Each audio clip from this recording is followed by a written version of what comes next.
জাতীয়তাবাদী যুবদল শ্রীপুরটি উপজেলা শাখার সাবেক সভাপতি, যার হাত ধরে এখানে আমরা যতজন উপস্থিত হয়েছি প্রাক্তন, যার হাত ধরে উঠে আসা আমরা প্রত্যেকেই জাতীয়তাবাদী ছাত্রদলের রাজনীতিতে আমরা পথ প্রদর্শক।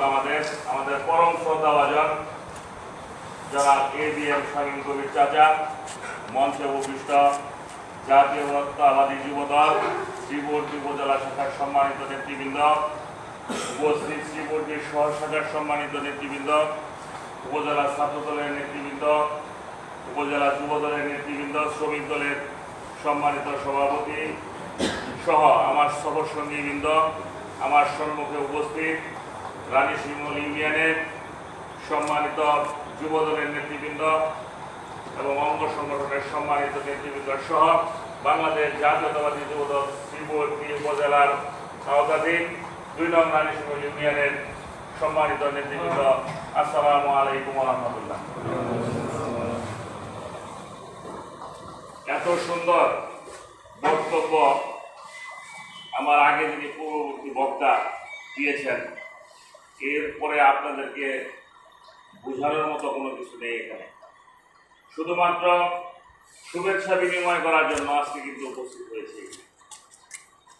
আমি যা বলবো, যে কথাগুলো আমার বলা উচিত, সেই কথাগুলো কিন্তু আমার পূর্ববর্তী বক্তা, যার হাত ধরে জাতীয়তাবাদী ছাত্রদলের রাজনীতিতে আমার প্রবেশ, উনি কিন্তু বলে গিয়েছেন।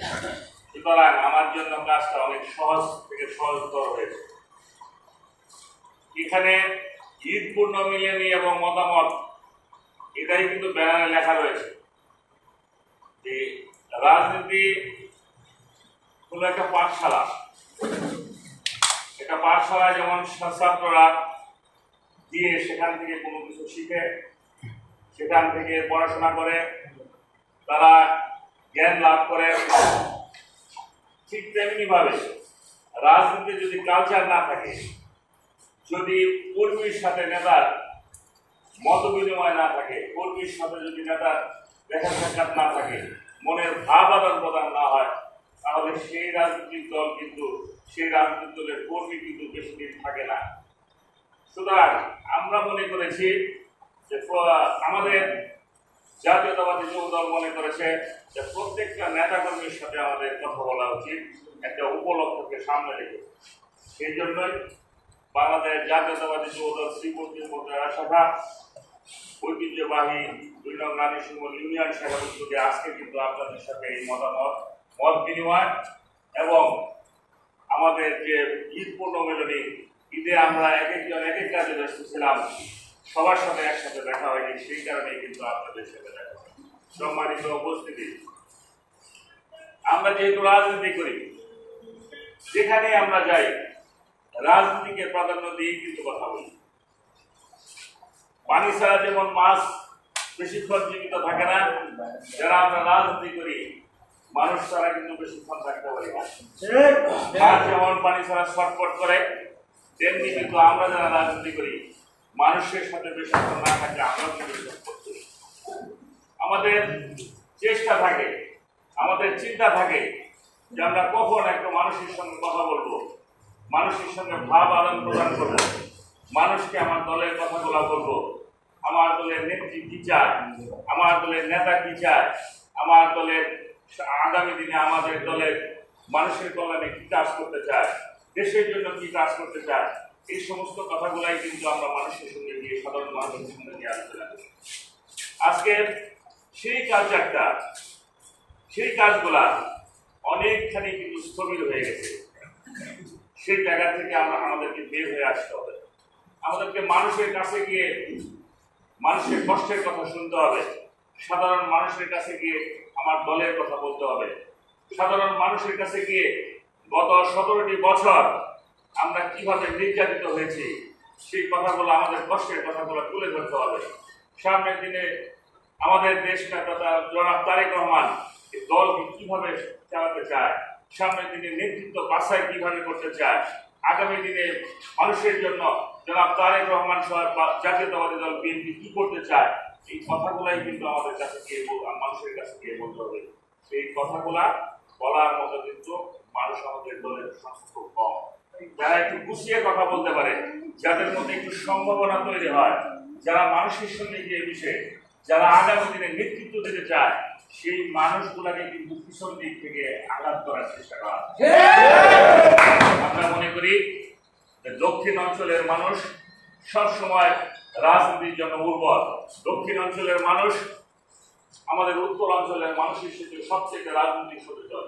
ওই দক্ষিণ অঞ্চলের মানুষগুলা বারবার কিন্তু উত্তর অঞ্চলের মানুষকে ধোঁকা দিয়ে তারা এমপি হয়েছে, তারা উপজেলা চেয়ারম্যান। আমরা উত্তর অঞ্চলের মানুষ কিন্তু আমরা বরাবরের মতো আমরা ঠকেছি। দক্ষিণ অঞ্চলের মানুষগুলাকে আমরা কখনো আমাদের কাছে নিয়ে, আমাদের কলিজার লোক মনে করে, আমাদের আত্মার আত্মীয় মনে করে আমরা কিন্তু ওই সংসদে পাঠিয়েছি, কিন্তু দক্ষিণ অঞ্চলের মানুষগুলা কিন্তু আমাদেরকে বারবার ধোঁকা দিয়েছে। মানুষগুলা কিন্তু কখনোই আমাদের এই রানীশমল, সিঙ্গারনা, তাঁতিহাটি ইউনিয়ন, আমার কাকিলাটোড়া ইউনিয়নের উন্নয়ন কাজে কিন্তু কখনো সময় ব্যয় করে নেই। লক্ষ্য করেন, দেখবেন যে গত 17টি বছর সহ গত 20-25 বছরে এই উত্তর অঞ্চলের কিন্তু জনপদের কোনো উন্নয়ন হয়নি। শুধুমাত্র পঞ্চবার্ষিকী পরিকল্পনার বাইরে অন্য কোনো কাজ হয়নি। সুতরাং আমাদের শুধুমাত্র এখানে মত বিনিময় করতে আসা না, আমাদের হৃদয়ে, আমাদের গহীনে অনেক ব্যথা রয়েছে, অনেক কষ্ট রয়েছে। আমাদের উত্তরসূরিরা, আপনি যদি মনে করেন আমাদের এই ইউনিয়ন থেকে পর এখানে কিন্তু 2 জন সংসদ সদস্য নির্বাচিত হয়েছিলেন, যদিও তখন আমাদের বয়স ছোট ছিল। আমরা মনে করেছি শুধুমাত্র ফরিয়াকালীশ্বর ইউনিয়ন আজকে রাজনীতির জন্য উর্বর ভূমি না, আমাদের উত্তর অঞ্চলের এই রানীশমল ইউনিয়নেও কিন্তু আমরা উর্বর, অনেক উর্বর। সেখান থেকে 2 বার এমপি হয়েছে। এখান থেকে আপনাদের সন্তানরা উপজেলা বিএনপি নেতৃত্ব দিয়েছে, এখান থেকে আপনাদের সন্তানরা উপজেলা যুবদলের নেতৃত্ব দিচ্ছে, এখান থেকে আপনাদের সন্তানরা উপজেলা ছাত্র দলের নেতৃত্ব দিয়েছে, এখান থেকে দলের সাধারণ সম্পাদক, বিএনপির মতো দলের সাধারণ সম্পাদকের নেতৃত্ব দিয়েছে। সুতরাং আমরা কিন্তু আমাদের ঐতিহ্যকে ভুলে গিয়েছি। আমরা চাই, আমরা নতুন করে সাজাতে চাই আমাদের সেই উত্তরসূরিদের, আমাদের সেই পূর্বসূরিদের জায়গা আমরা দিতে চাই। সেই জন্য আপনাদের সহযোগিতা দরকার, সেই জন্য আপনাদের সহমর্মিতা দরকার। আপনাদেরকে আমরা পাশে চাই। আপনারা যদি আপনাদের জায়গা থেকে আমাদেরকে এগিয়ে না দেন, তাহলে কিভাবে আমরা আগাবো? যদি দক্ষিণ অঞ্চলের মানুষের সঙ্গে আমরা মেধা এবং যোগ্যতায় আমরা যদি সেখানে গিয়ে টিকে থাকতে না পারি, তাহলে আজীবন 50 বছরেও কিন্তু উত্তর অঞ্চলে নেতৃত্ব প্রতিষ্ঠিত হবে না। সংগ্রামী নেতৃবৃন্দ, আমি আজকে ব্যস্তহীন কণ্ঠে বলতে চাই, আমার 44 বছর বয়স চলমান, দীর্ঘ সময় আমি শ্রীবর্তীতে বসবাস করি। বলা যায় আজকে যিনি এখানে আমার কৃষিমন্ত্রী আমার পাশে বসে আছেন, ওনার বাসা আর আমার বাসার সামনাসামনি ছিল। উনি আমাকে হাফ প্যান্ট পরা অবস্থায় দেখেছেন। আমি আমার শিক্ষা জীবন শুরু করেছি একেবারে ছোট থেকে শ্রীবর্তীতে। এরপরেও এখানে আমার অনেক বন্ধু বান্ধব রয়েছে যারা শ্রীবর্তীর স্থায়ী বাসিন্দা। এই 40 বছর বয়সেও আমাকে বকা শুনতে হয় যে আমরা শ্রীবর্তীর বাইরের মানুষ, রিফিউজি মানুষ। এটা কেন শুনতে হয়? আপনি শ্রীবর্তী উপজেলা যারা শাসন করেছে, যুগ যুগ রিফিউজিরা শাসন করেছে। আপনি যদি শ্রীবর্তীর প্রপারে দেখেন, সেখানে এখন পর্যন্ত কোনো সংসদ সদস্য নির্বাচিত হয়নি। শুধুমাত্র মরহুম আশরাফ হোসেন ফুকা সাহেব উপজেলা চেয়ারম্যান নির্বাচিত হয়েছিলেন। আর সমস্ত মানুষই যারা নেতৃত্ব দেয়, যদি শ্রীবর্তীর বাহিরে থাকে, প্রত্যেকেই কিন্তু তারা নির্বাচিত। আমি সেদিকে আপনাদেরকে বলবো না। এখানে আমি কাউকে ছোট করার জন্য, বড় করার জন্য বললাম না। আমি শুধু এইটুকু বলতে চাই, জনাব এম শামীম কবির যে সময় শ্রীবর্তী উপজেলা ছাত্র দলের নেতৃত্ব দিয়েছে, তখন এই অজপাড়াগায় থেকে মানুষকে পড়াশোনা করার জন্য বেশি একটা ছাত্র সেখানে যেত না। উনি ওনার ঘরে রেখে ছাত্রদেরকে সংগঠিত করে পড়াশোনাও করিয়েছেন, পাশাপাশি রাজনৈতিকভাবে শিক্ষার দিকে দিয়ে গিয়েছেন। আমরা আজকে মরহুম মোশাররফ হোসেন মুসাদ্দার সাহেব, আমাদের আরেক প্রয়াত ভাই জনাব তারা ভাই আব্দুর রহমান তারা ভাই, উনিও রানীশমলের সন্তান ছিলেন। পরবর্তী সময়ে গিয়ে শুধু তাকে একটা বাড়ি করেছিলেন, কিন্তু ওনার জন্ম হচ্ছে রানীশমল। ওনারা আমাদের অ্যাসেট ছিল। জনাব কুরুম সাহেব, উনি দল যেটাই করেন না কেন, উনি আমাদের জন্য অ্যাসেট ছিল। জনাব মরহুম এম এ বাড়ি সাহেব, উনি আমাদের জন্য অ্যাসেট ছিল, এই অঞ্চলের জন্য অ্যাসেট ছিল। আমরা কিন্তু আমরা আমাদের সন্তানদেরকে কিন্তু বেশি একটা সম্মানিত করতে পারি না। ওই দক্ষিণ অঞ্চলের মানুষগুলা উত্তর অঞ্চলের মানুষগুলোর সঙ্গে একটা বিভেদ সৃষ্টি করে দেয় সবসময়। আজকে যিনি আমার পূর্বে বক্তব্য দিয়েছেন উনি কিন্তু স্পষ্ট ভাবে বলেছেন যে আজকে বাজারে আলোচনা হয়েছে যে এই মিটিংয়ে গেলে কারো কোনো পদ পদবি থাকবে না। পদ পদবি আল্লাহ প্রদত্ত, মানুষের ভালোবাসায় আসে। পদ মানুষের পিছনে পিছনে ঘুরে না, মানুষ পদের পিছনে পিছনে ঘুরে অনেক সময়। আল্লাহ পাক আমাকে যতবার পদে নিয়েছেন আমি পদের পিছনে ঘুরে নেই, পদই আমার পিছনে ঘুরেছে। সুতরাং যারা আজকে এই কথা বলেছে যে ওই মিটিং এ গেলে আমার মিটিং এ আসলে আপনাদের পদ থাকবে না, আমি আপনাদের সঙ্গে স্পষ্ট করে বলতে চাই আল্লাহ যদি চাহে তো যারা বলেছে তাদেরই পদ থাকবে না। আগামী কিছুদিনের মধ্যে এটা ফয়সালা হবে কার পদ থাকবে কার পদ থাকবে না। আমি যে অঞ্চলের মানুষ, আমি যে অঞ্চলে বড় হয়েছি, এই রানীশিমুল ইউনিয়নের মানুষ কখনো মাথা নত করতে জানে না। রানীশিমুল ইউনিয়নের মানুষ সব সময় মাথা উঁচু করে যারা আমাদের পূর্বসূরীরা মাথা উঁচু করে রাজনীতি করেছে, ইনশাআল্লাহ আপনাদের সন্তান হিসেবে ওই শ্রীবর্দী উপজেলাতে আমিও মাথা উঁচু করে আপনাদের সহযোগিতা দিই। আমার এই মিটিংকে থ্রেট করেছেন, যারা আমার এই মিটিংকে আসার জন্য বাধাগ্রস্ত করেছেন, আমি আপনাদের কারোর জন্য প্রতিশ্রুতিমূলক কোনো কথা বলবো না, শুধু এইটুকুই বলবো খুব সংক্ষিপ্ত সময়ের মধ্যে যাতে আল্লাহ আপনাদেরকে সহি বুঝদার করেন, তা না হলে রাজনৈতিক ভাবে আপনারা পরাজিত হবেন। আপনাদেরকে রাজনৈতিক ভাবে এমন ভাবে পরাজিত করা হবে যে রাস্তায় দাঁড়িয়ে কমপক্ষে বিএনপির নামটাও আপনি নিতে পারবেন না। লজ্জা থাকা উচিত। কার সহযোগিতা নিয়ে সভাপতি সাধারণ সম্পাদক হয়েছেন? একবার বাসায় গিয়ে চিন্তা করেন কোথায় ছিলেন, কোথায় নিয়ে আসছি। আমাদেরকে থ্রেট করেন, আমাদের লোকদেরকে আসার জন্য থ্রেট করেন, এগুলা কথা বলতে চাই না। দলের দায়িত্ব রয়েছেন, ভদ্র ভাষায় দল করবেন। আমি যদি ভাইডাঙ্গায় মিটিং না করতে পারি, আপনিও ভাইডাঙ্গা রাজনীতি করতে পারবেন না। গায়ে টাচ করে, আমার কর্মীদের গায়ে আঘাত করে আপনি বিএনপি করবেন, ওই নেতার জন্ম এই রানীশিমুল ইউনিয়নে। আমি ভদ্র ভাষায় কথা বলি, আমি মধ্যবিত্ত পরিবারের সন্তান, কোনো জমিদারের সন্তান না। যারা জমিদারের সন্তান তাদেরকে অনুরোধ করবো, 1847 সালে কিন্তু জমিদারের কথা বিলুপ্ত হয়েছে, সুতরাং ভুলে যান, ওই দিন চলে গেছে। অমুক নেতা তমুক নেতার কে কার ভাই কাকার আত্মীয়, এগুলো আমাদের হিসাব করার সময় নেই। আমরা শহীদ রাষ্ট্রপতি জিয়াউর রহমানের আদর্শ বিশ্বাস করি।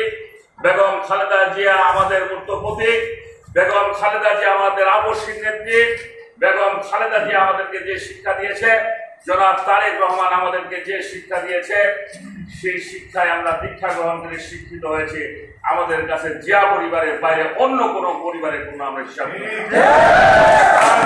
জিয়া পরিবার এই দেশের জন্য অতন্ত্র প্রহরী। জিয়া পরিবার বিএনপির কাছে নিরাপদ, জিয়া পরিবারের কাছে বিএনপি নিরাপদ, জিয়া পরিবারের কাছে দেশের মানুষ নিরাপদ, এদেশের রাষ্ট্র নিরাপদ। সুতরাং দেশ নায়ক তারেক রহমানের নির্দেশের বাইরে অন্য কোন নেতার নির্দেশ মানার আমাদের কোনো সুযোগ নেই। সম্মানিত নেতৃবৃন্দ, যারা আজকে এখানে উপস্থিত হয়েছেন, সামনের দিনের নেতৃত্বের পরিবর্তন আসবে। নেতৃত্ব তারাই আসবে যারা সাবলীল ভাষায় কথা বলতে পারে, নেতৃত্ব তারাই আসবে যারা চরিত্রবান, নেতৃত্ব তারাই আসবে যারা ভিজিএফ বিজেপি খায় না, নেতৃত্ব তারাই আসবে যারা সুন্দর ভাষায় মানুষকে সেবা দিতে কথা বলতে পারে এবং মানুষকে সেবা দিতে পারবে। সেই সমস্ত লোকে কিন্তু নেতৃত্বে আসা দরকার।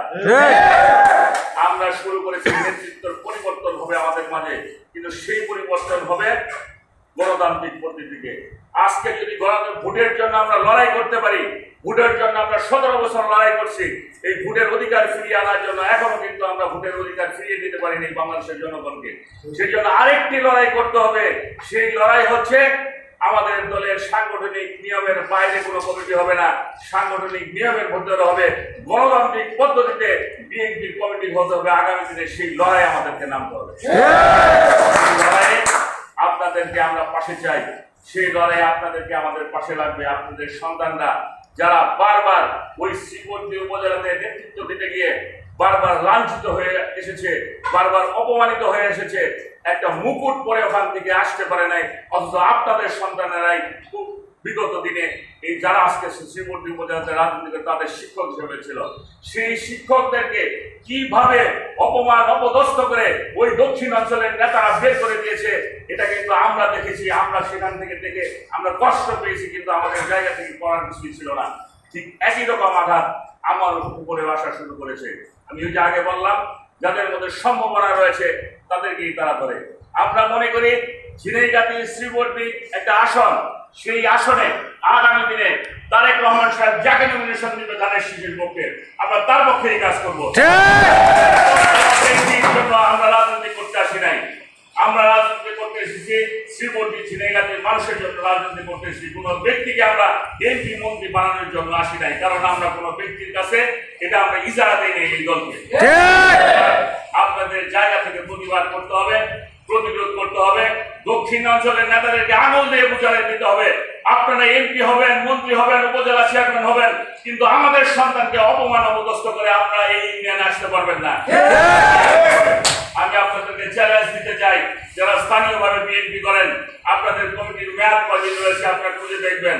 আমি আপনাদেরকে ছোট করতে চাই না, আপনাদেরকে অনেক সম্মান করি। প্রত্যেকটা জায়গায় আপনাদের সাথে আমার একটা সম্মান বোধ থাকে, কারণ উত্তরাঞ্চলের মানুষের প্রতি আমার একটা দুর্বলতা কাজ করে, আমিও এই অঞ্চলের মানুষ। সুতরাং আপনারা দলকে ডিভাইডেড করবেন না, দলকে ভাগাভাগি করবেন না। আপনারা দুইটা যুব দল করেন, দুইটা শ্রমিক দল করেন, দুইটা স্বেচ্ছাসেবক দল করেন, আপনারা যখন যা মন চায় তা করেন। এই কাজটা কিন্তু করবেন না। এখন নতুন জেলা কমিটি করা হয়েছে, সেই জেলা কমিটি কিন্তু আপনাদের এই সমস্ত দৌরাত্ম্যপনা কিন্তু সহ্য করবে না, হস্তে দমন করা হবে। আজকের পর থেকে আপনারা যারা এখানে দায়িত্বশীল আছেন, বিশেষ করে আমাদের যুব দলের যারা আছেন, কোন বিএনপির কোন মিটিংয়ে গেলে ওখানে যদি কোনো নেতা বলে যে এখানে যুব দলের দুই কমিটি, দয়া করে ওই নেতাকে ভদ্র ভাষায় প্রথমে তাড়িয়ে দেওয়ার চেষ্টা করবেন। যদি না আসে, যেভাবে বিতাড়িত করা দরকার সেভাবে করবেন। আমি নিজে একটা গণতান্ত্রিক কমিটিকে বারবার বিতর্কিত করেছে যে সমস্ত মানুষ, সেই সমস্ত মানুষ আমরা যতদিন স্লোগান দিয়েছি এই দলে, ততদিন তার দল করার বয়স হয়নি।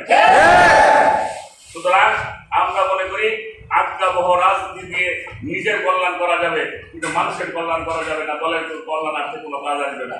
আগামী দিনে জাতীয়তাবাদী দলের রাজনীতি সুশৃঙ্খলভাবে, সুন্দরভাবে পরিমার্জিত করার জন্য যাদেরকে দিয়ে এই ইউনিয়ন, বিশেষ করে এই ইউনিয়নের লোকদের বলতেছে, যাদেরকে দিয়ে ইউনিয়নে বিএনপির কমিটির সর্বপরিমার্জিত হবে, যাদেরকে দিয়ে নেতৃত্ব দিলে আগামী দিনে এই ইউনিয়ন বিএনপি সুন্দর হবে, যারা জনগণের সাথে কাজ করবে, নেতা কর্মীর খোঁজখবর রাখবে, সাংগঠনিক বিষয়গুলো সুন্দরভাবে পরিমার্জিত ভাবে করবে, সেই সমস্ত লোককে নেতৃত্ব নিয়ে আসবেন। সেই আহ্বান রেখে সকলের সুস্থতা কামনা করে আমি আমার কথা এখানে শেষ করছি। আল্লাহ হাফেজ। বাংলাদেশ জিন্দাবাদ। বাংলাদেশ।